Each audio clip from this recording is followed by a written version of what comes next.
So these, you might think,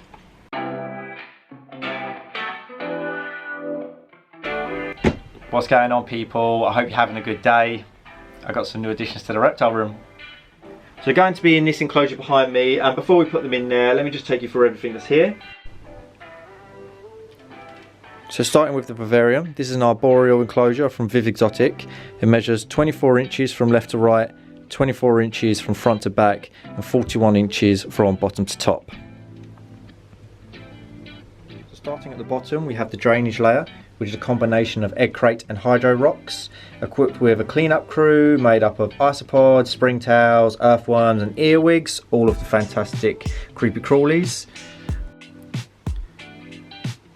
The substrate is a mixture of Arcadia earth mix, sphagnum moss and a small amount of sand just to help with drainage.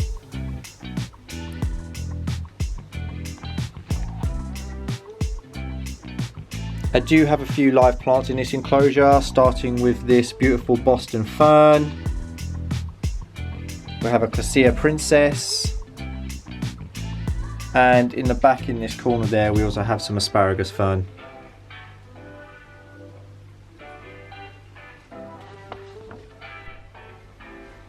The background actually sits on 18mm plywood. This is just a less permanent option. It's an absolute nightmare trying to get inside and customize the cage, so being able to pull it out, make the changes, make any fixes, makes my life a lot easier. I do have some artificial plants in here, some artificial ferns, some vines, some hanging plants. This just creates more additional cover for the lizards and makes it more aesthetically pleasing.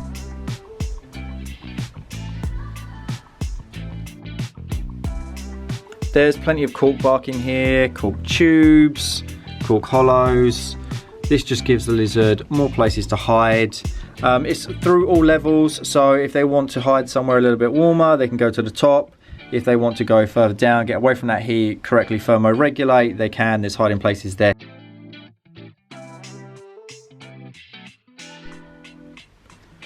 And finally, the power side of the Vivarium. We've got an Arcadia halogen basking spot, 75 watts. We have an Arcadia deep heat projector lamp, that's 50 watts. We have an Arcadia Pro T5 12% 24 watt bulb. And we have a Jungle Dawn LED 24 watt. So the UV light will need to be changed every 6 months or so, just to make sure that the bulb is putting out the correct UV levels for your reptile.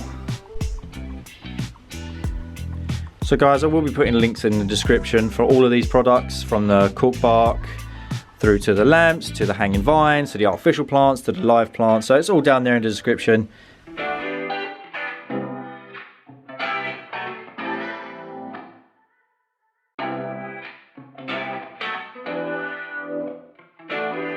So I've not seen these guys yet. All I've done is taken my name and address off. So let's open it together, see what we have here.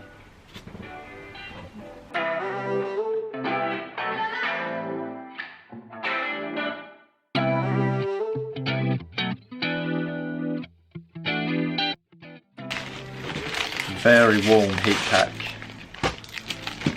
Packed really, really well.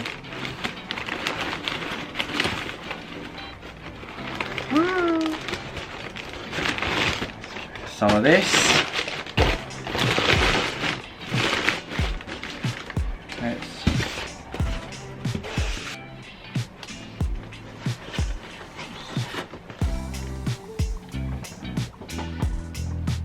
So these, you might think, oh, focus, are green anoles. Actually, these are blue-headed anoles. Oh, they're so amazing! And I don't just have one. I don't just have two. I picked up, oh, this one's much bigger. I've picked up 3 of these little guys. So I picked up 3 of these little guys. They're all juveniles, they're unsexed. I'm hoping that I get a mixture. I mean in an ideal world we get 1 male and 2 females, but if I do end up getting more than 1 male, I've got plenty of space, so I can just put them in another vivarium.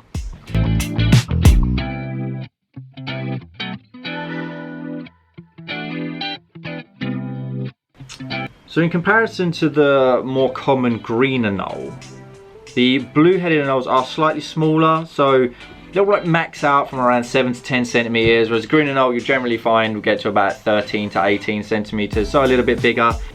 As the name suggests, the blue-headed anole sports a very striking blue head. This ranges depend on locale, so you can get anoles that are very specifically focused on the head being very deep blue, all the way to half of their body showcasing that blue. If you've never seen blue-headed anoles before, I'm going to throw up a picture now. This is a male in full breeding colours, so they don't look like this all the time. They generally will have their base green colour, but when they're fired up, the males will start to exhibit this blue head.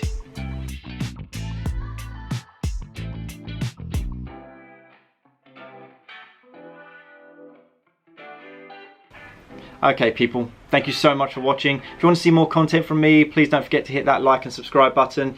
If you want to leave a comment, feel free, and you can always catch me on Instagram if you want to have some more frequent updates on these little 3.